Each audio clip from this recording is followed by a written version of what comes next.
नमस्कार, मैं विवेका। आप देख रहे हैं खबर बिहार 24। बिहार में नई सरकार महागठबंधन की बन गई।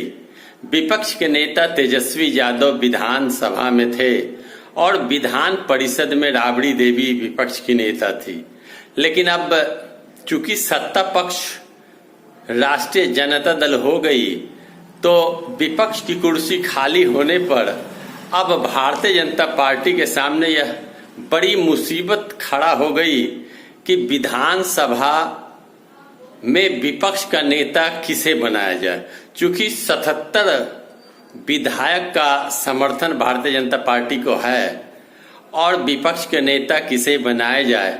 भाजपा में बिहार में कोई भी ऐसे डैशिंग पर्सनालिटी नहीं है जो बिहार के जनता के बीच, जन जन के बीच अपनी छाप छोड़ सके।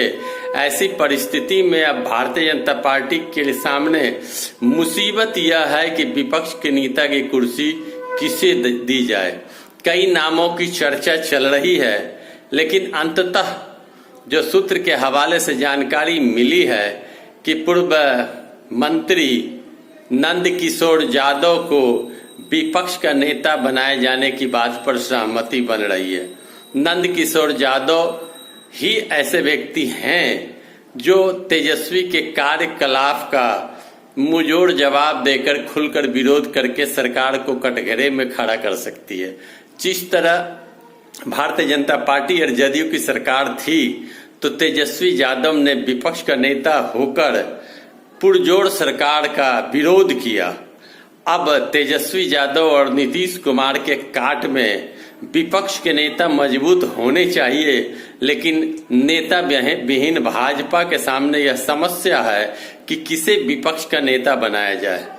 प्रेम कुमार पहले बन चुके हैं विपक्ष के नेता और कई नेताओं की नामों की चर्चा है, युवा को भी बनाने की चर्चा है, लेकिन ऐसे ड्रेसिंग पर्सनालिटी कोई नहीं है जो जनता के बीच छाप छोड़ सके और सरकार का पुरजोर विरोध सदन से लेकर बाहर तक कर सके। तो ऐसी स्थिति में अब मुसीबत की घड़ी में भारतीय जनता पार्टी अब नंद किशोर यादव को विपक्ष का नेता बनाए जाने की तैयारी में लग गए हैं। चूंकि विपक्ष के नेता मजबूत होने चाहिए जो जवाब दे सके। क्योंकि आपको पता हो कि सुशील मोदी और नंदकिशोर यादव को 20 के चुनाव जीतने के बाद दरकिनार कर दिया गया। सुशील मोदी को दिल्ली में राज्यसभा सदस्य बनाकर बैठा दिया गया और मंत्रिमंडल में भी जगह नंदकिशोर यादव को नहीं दी गई। उन्हें पूर्ण रूपेण साइड कर दिया गया और नंदकिशोर यादव को फिर एक बार मौका दिए जाने की बात कही जा रही है। उधर विधान परिषद में किसे बनाया जाए अध्यक्ष, यानी विपक्ष का नेता, तो उसमें दो नामों की चर्चा है। नवल किशोर यादव जो एमएलसी हैं, 6 बार लगातार जीत चुके हैं, और सम्राट चौधरी, शकुनी चौधरी के बेटा, जो बिहार सरकार के अभी वर्तमान में मंत्री भी थे, एनडीए सरकार जो थी 2 रोज पहले। अब सम्राट चौधरी या नवल किशोर यादव को बनाए जाने की बात कही जा रही है। चूंकि नवल किशोर यादव प्रखर वक्ता हैं और वो जोरदार तरीके से हर बात को रखते हैं। अब देखना यह है कि नवल किशोर यादव बनते हैं विधान परिषद के विपक्ष के नेता या शकुनी चौधरी के पुत्र को बनाया जाता है, सम्राट चौधरी को, और उधर विधानसभा के विपक्ष के नेता का जिम्मेदारी नंदकिशोर यादव को दी जाती है या किसी अन्य नए चेहरे को लाए जाने की बात कही जा रही है। लेकिन तेजस्वी के तेज के सामने टिकने वाले ऐसे भाजपा के कोई नेता नजर नहीं आ रहे। और जिस तरह तारकिशोर प्रसाद को उप मुख्यमंत्री बनाया गया था, सदन में विधायकों का नेता बनाया गया था, लेकिन तारकिशोर प्रसाद जिस तरीके से उनका कार्यकलाप रहा कि भाजपा संतुष्ट नहीं है और तारकिशोर प्रसाद सदन में पुरजोर विरोध नहीं कर सकेंगे, न सदन से बाहर।